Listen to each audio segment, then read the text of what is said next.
Welcome to the Ellsworth Advisors monthly update. I'm Kelly Keenan. This is Cameron Mealy. Today we will be discussing December's performance, also a bit of a review for 2023. And first of all, Happy New Year. Cameron, why don't you kick us off with some economic news, and I'll go through the portfolios and kind of talk about our outlook for 24. All right, will do. Thank you, Kelly, and Happy New Year's, as Kelly said. Hope you all have a great 2024. Looking at 2024, obviously anybody who listens to the financial press, there's the big expectation that we will have a slowdown in the economy. I think we believe a slowdown is coming. You can only hike interest rates 550 basis points, put that shock into the system, and not have some sort of slowdown. But the one thing we've said over and over on these videos is that the U.S. economy is extremely resilient, whether it's the tech wreck of 1999, 2008 financial crisis, or the COVID pandemic.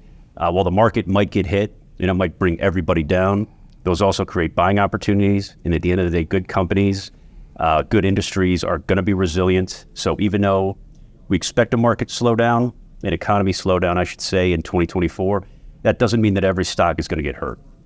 But let's look back at kind of the litany or the line that's taking us to that slowdown. Now, let's talk about GDP. On December 21st, the Bureau of Economic Analysis reported that according to their third estimate, GDP increased in the third quarter at an annualized rate of 4.9%.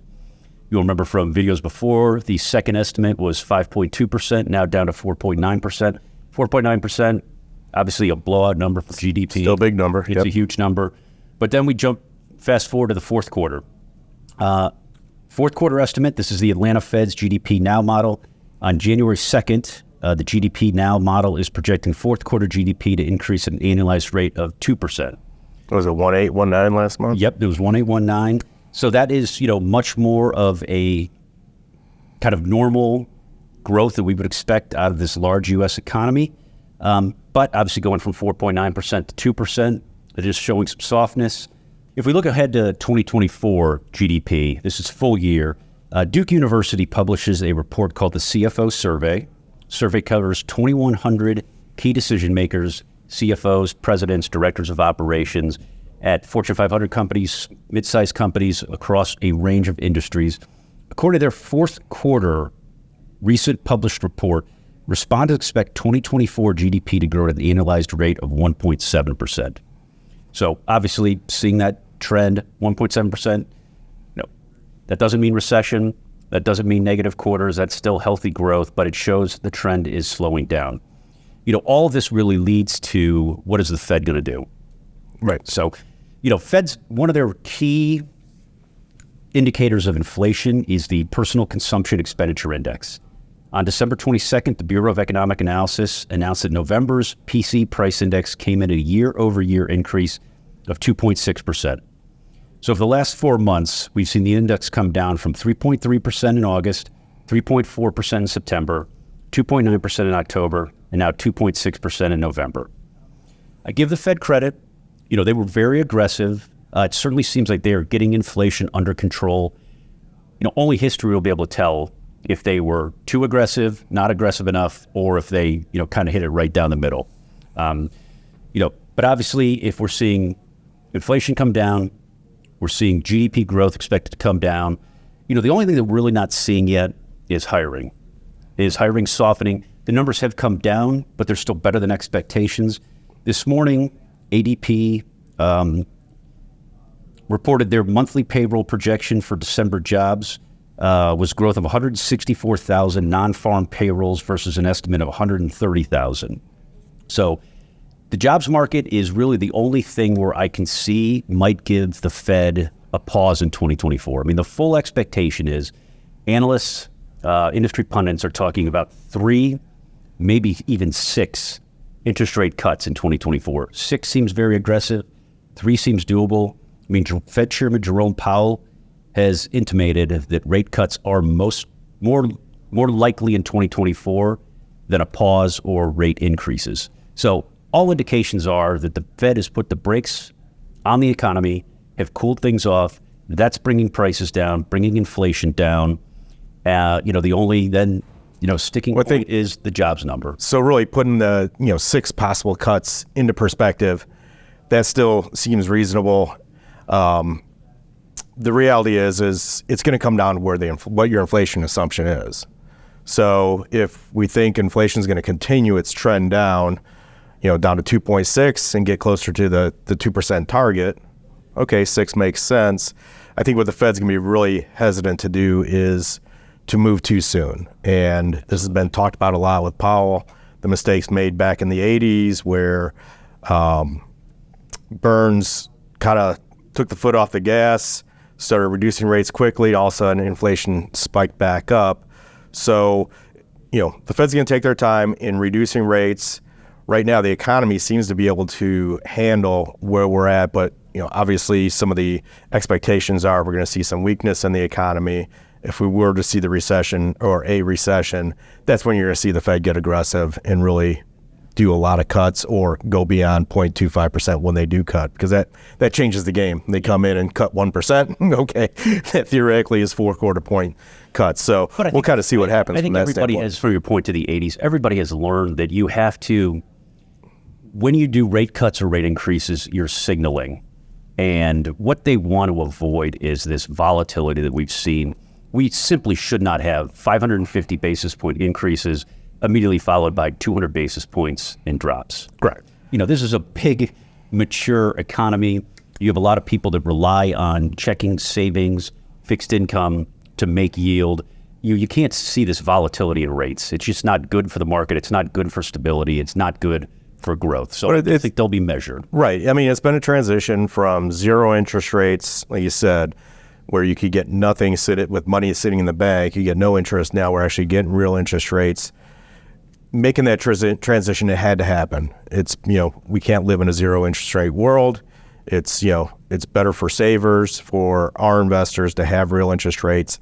I think, the Fed made that transition, and, hopefully we stay in that world. It's a healthier world, that's for sure. And cheap money creates speculation. Absolutely. It creates speculation with less risk.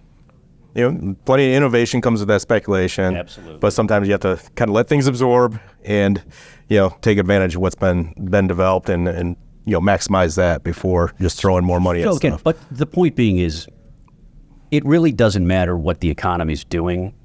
There are going to be companies, there are going to be industries that are going to continue to do well, continue to thrive. And it's just about finding those opportunities. It's about getting good yield and fixed income, having that safe money, whether it's safe money because you're going to need it, it's safe money to provide stability, or you're living on the yield. It's having a good balance of that fixed income, commodities exposure, cash for opportunistic buying, and then picking the right equities. Absolutely. No, it's definitely easier to put together prudent portfolios for clients so they can then reach their goals without having to stretch for returns. So that's one positive of what's going on. In general, we expect, like we said, a softening economy, but, if there is a recession, we've said it before, we don't expect it to really be detrimental to our clients. There's always companies that are going to figure out how to make money in tough environments. And, the key to that is, buying quality, solid companies, good management, good fundamentals, that will work out in the long run. And, the markets, let's jump right into that. In December, we had a strong run. Started the year, the expectations, 2023 was going to be a continuation of 22, just a horrible year. Well, that didn't happen. We did have a rough patch in August, September, and October, but the market just got very oversold in a resilient economy, leading us into a huge rally into the end of the year. And in December, the S&P had a great month, up 4.4%. The Dow up 4.8%. The NASDAQ up 5.5%. The small cap index, which is measured by the Russell 2000, was up 12%. International markets, they participated. The EAFE was up 5.2%. Emerging markets lagged behind everybody, plus 3.7%. Still a good month. But that strong December really took the S&P to 24.2% for the year. The Dow ended at 13.7%. The NASDAQ up 43.4%. The Russell, the small cap, ended up 15%, and the international index up 14.4%. Emerging markets, a pretty meager year at a plus 7%. One thing you'll see is the S&P and NASDAQ being the big outperformers, really driven by a handful of stocks, what became known as the Magnificent Seven. Those really had a lot of strength throughout the year. They kind of started to taper off a little bit towards the end of December. They've had a rough couple days here out of the gate in 2024. The big question is, will the market be concentrated, driven by a small handful of stocks, or is it broadening out? December started looking like we're seeing things broaden out, and I think you're going to see a little different makeup of who the leaders will be going into 2024. And from an index level, I don't expect rip-roaring returns again 2 years in a row, especially because of the way the makeup of the market was. But we are going into the year expectations of we're probably going to make money in stocks. As usual, it's going to come lumpy, but it's going to be a different group of stocks that leads the way. You want to participate in the upside, but you can't just a well-diversified portfolio. You can't just own the S&P. You can't just own NASDAQ, because as sure as you can be up 20-30% one year, you can be down 20-30% absolutely. The next year, and that's just not. That is not the way to run your life, to run a portfolio, to prepare for the future. It's all about clipping off steady returns, participating in the market, watching your downside. And generally when the market gets really rough, that means bad things are happening. And that tends to be when clients want or need money. Yes. So we don't want to sell when things are down, bottom line. But so that's how the indexes did. Our portfolios, December, our growth with income portfolio, decent month there, up 2.7% for the year, 12.2%. Big gainers in December, Lennar, the home builder, up 16.5%, CVS up 16.2%, Iron Mountain up 10%. Laggards in December, Toyota down 3.4%, Exxon down 2.7%, and our real estate ETF down 2.9%. Year to date, big winner, NVIDIA again leads the pack, up 239%. We did do a little selling that earlier in the year.